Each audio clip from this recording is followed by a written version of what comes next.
Lenguaje estructurado de consulta, SQL.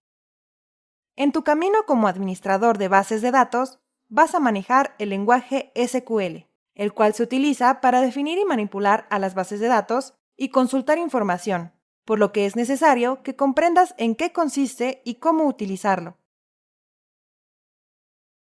El lenguaje estructurado de consulta, o SQL por sus siglas en inglés, es utilizado para la programación de las bases de datos.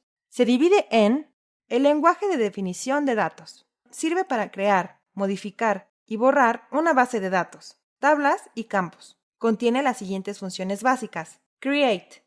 Crear objetos de datos, como nuevas bases de datos, tablas, vistas, entre otros. Alter.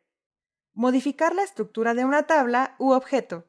Se pueden agregar, quitar, campos a una tabla, modificar el tipo de campo, etc.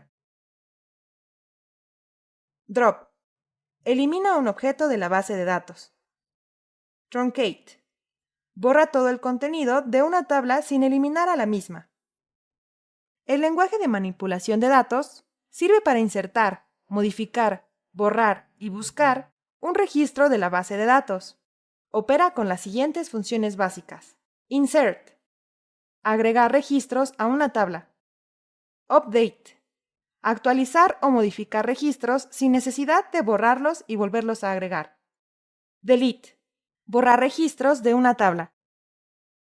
Select. Busca información en una base de datos. Todos los sistemas gestores utilizan SQL para crear y manipular a las bases de datos, incluso en su interfaz gráfica.